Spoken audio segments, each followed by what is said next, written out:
शिवसेना शिंदे गुट को किसी प्रकार की गलतफहमी नहीं है।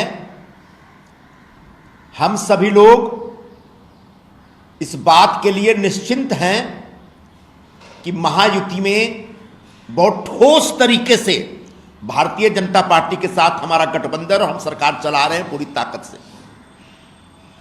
इस बीच फडणवीस जी ने विधान परिषद में हंसते हंसते उद्धव ठाकरे जी को कह दिया कि साहब 2029 तक हम तो उधर नहीं आते हैं, चाहिए तो आप इधर आ जाना।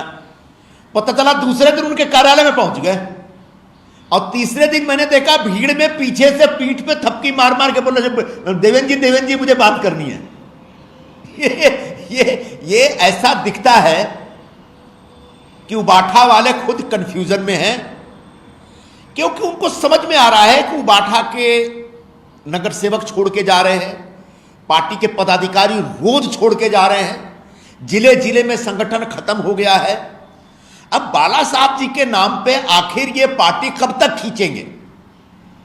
तो ये कोशिश कर रहे हैं, इन्हें कोशिश एक अरसे से कर रखी है, लेकिन महायुति में उबाठा की कोई एंट्री नहीं है, महायुति में उबाठा की कोई आवश्यकता नहीं है। यह भूमिका महायुति के तरफ से मैं आपके सामने रख रहा हूं। आपके आने से पहले मैंने ठाकरे ब्रांड के ऊपर डिटेल में बताया है। हिंदू हृदय सम्राट शिवसेना प्रमुख बाला साहब ठाकरे जी ने ठाकरे ब्रांड का निर्माण किया, जिसकी जो जड़ों में जो स्थापना करने का काम था वो प्रबोधनकार ठाकरे ने किया। लेकिन बाला साहब जी के बाद वो ठाकरे ब्रांड आगे लेके जाने की क्षमता उनके बाद के ठाकरे लोगों में नहीं है। यही वजह है कि महाराष्ट्र के लोगों ने दोनों भाइयों को लगभग नकार दिया है। जो मराठी हिंदी विवाद बढ़ा करके अपनी राजनीतिक रोटी सेकना चाहते हैं, उनको महाराष्ट्र के लोगों ने सिर्फ 1.5% वोट दिया है। और जिन्होंने कांग्रेस से हाथ मिला के हिंदुत्व के साथ दगा किया है, उनको विधानसभा में मुश्किल से 20 एमएलए मिले। एक भाई ऐसे हैं जो अपने बेटे को जिता नहीं पाते, दूसरे भाई ऐसे हैं जो अपने बेटे के लिए 2-2 आमदारों को खरीदते हैं। यह ठाकरे ब्रांड बाला साहब जी ने नहीं बनाया था। आज ठाकरे ब्रांड से भी ज्यादा मजबूत और आश्वासक, लोगों में विश्वास पैदा करने वाला जो ब्रांड है वो एकनाथ शिंदे ब्रांड है। मराठी लोगों की भावनाओं को सही ढंग से अगर कोई प्रतिनिधित्व कर रहा है तो महाराष्ट्र के उप मुख्यमंत्री एकनाथ शिंदे और शिवसेना के मुख्य नेता कर रहे हैं। मराठी लोगों का विकास हो, मराठी लोगों का कल्याण हो, मराठी लोगों के तमाम तकलीफों को दूर किया जाए, चाहे उनकी आवास की समस्या हो, शिक्षा की समस्या, स्वास्थ्य की समस्या हो।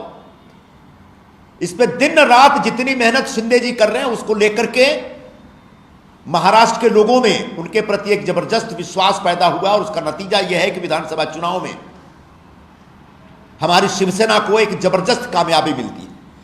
तो हिंदी मराठी वाद करके ये अपने आप को और भी छोटा कर रहे हैं दोनों जो ठाकरे बंधु हैं।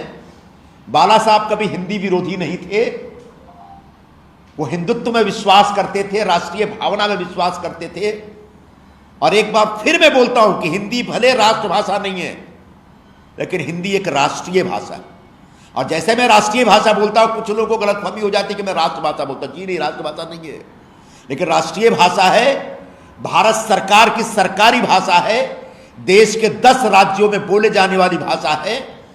और इस देश में जब स्वतंत्रता आंदोलन हुआ था तो उस आंदोलन की भी मुख्य भाषा हिंदी भाषा थी। ऐसे हिंदी भाषा के खिलाफ जाके ये दोनों भाई बाला साहब के विचारों के साथ धोखा कर रहे हैं। सर, आपने बताया कि महायुति के लिए उद्धव ठाकरे की जरूरत नहीं, मतलब किस तरह से? इसलिए कि महायुति के पास महाराष्ट्र के लोगों ने, महाराष्ट्र के मतदाताओं ने एक प्रचंड विश्वास दिया है।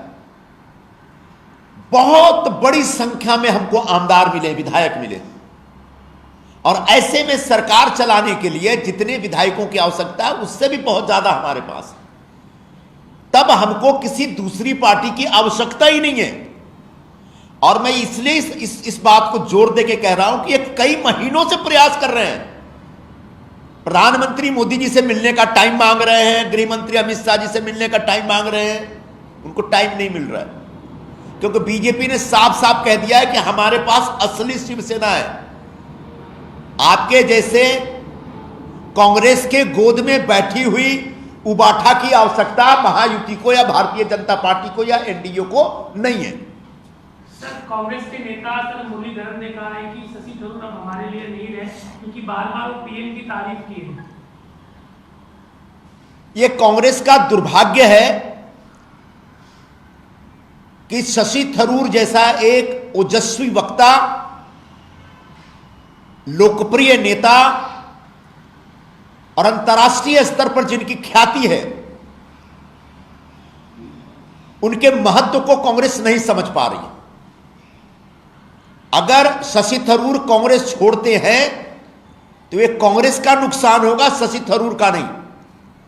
जहां तक प्रधानमंत्री जी की प्रशंसा का प्रश्न है, तो भारत के प्रधानमंत्री श्री नरेंद्र मोदी जी काम इस तरह के कर रहे हैं कि विपक्ष में बैठे लोग भी अगर निष्पक्ष हैं तो उनको तारीफ करनी पड़ती है, और जब काम अच्छा है तो वो देश का काम हो रहा है, किसी व्यक्ति का नहीं। और ऐसे में जब राष्ट्र हित में काम हो रहा है तो उसकी तारीफ करने की पूरी जो एक जिम्मेदारी बनती है हर व्यक्ति की बनती है, और मुझे लगता है शशि थरूर उसी दायित्व का निर्वहन कर रहे हैं। राज ठाकरे को ये लगता है कि ये हिंदी मराठी की विवाद करके वो मराठी का खुद को हितैषी बना पाएंगे, उनकी राजनीति कम से कम बीएमसी चुनाव में चमक जाएगी। देखिए, मैं इसका थोड़ा बढ़िया से विश्लेषण कर दूं, कम शब्दों में करूंगा। राज ठाकरे जी का प्रारंभ से यही मुद्दा रहा है। 2005, 6, 7, 8 में जब भी उनकी पार्टी शुरू हुई, मुझे एग्जैक्ट ईयर नहीं मालूम है, तो इसी तरीके से मराठी भाषा के नाम पे, मराठी समाज के नाम पे वो मारा मारी हिंसा करते थे। फिर भी 2009 में इस आधार पर उनको काफी कामयाबी मिल गई थी। उसके बाद भी ये हरकत करते रहे, तो 2009 में जो उनको 6-7% के आसपास वोट मिले थे, वो घटते घटते आज 1.5% हो गया। इसका मतलब महाराष्ट्र का और मुंबई का जो मराठी भाषिक समाज है वह राज ठाकरे और उनके लोगों की, उनके कार्यकर्ताओं की इन हरकतों को स्वीकार नहीं करता है, यह स्पष्ट है। तो ऐसे में अगर उनको फिर लगता है कि हिंदी मराठी वाद पैदा करके किसी गरीब कमजोर व्यापारी को, बैंक में काम करने वाले किसी कारकुन को, या फिर किसी डिमांड में काम करने वाले किसी एक सिपाही को, या फिर किसी एक स्टाफ को 2 लाफा मार के, 2 तमाचा मार के उससे जबरदस्ती, या फिर किसी वॉचमैन को मार के आप मराठी भाषा का मान सम्मान बढ़ाना चाहते हैं, तो ये बहुत ही गलत सोच है आपकी। इससे मराठी समाज के लोगों को भी, उनको भी अच्छा नहीं लगता। उनको भी लगता है कि इससे महाराष्ट्र का नाम खराब हो रहा, मराठी भाषा का नाम खराब हो रहा। सर, आज से लगभग 19 साल पहले 7-11 ट्रेन में सिविल ब्लास्ट हुए थे, 180 से अधिक लोगों की मौत हुई और 700 से अधिक लोग घायल हुए थे। उस मामले में आज बॉम्बे हाईकोर्ट का एक बहुत महत्वपूर्ण फैसला आया, और मकोका का जो फैसला था, 5 लोगों को फांसी, 7 लोगों को उम्र कैद, वो सभी के सभी 12 आरोपियों को कोर्ट ने बरी कर दिया, और ये कहा कि जो कहानी, जो बात एटीएस अपने दावे में कर रही है, वो सबूतों के आधार पर साबित नहीं कर पा रही।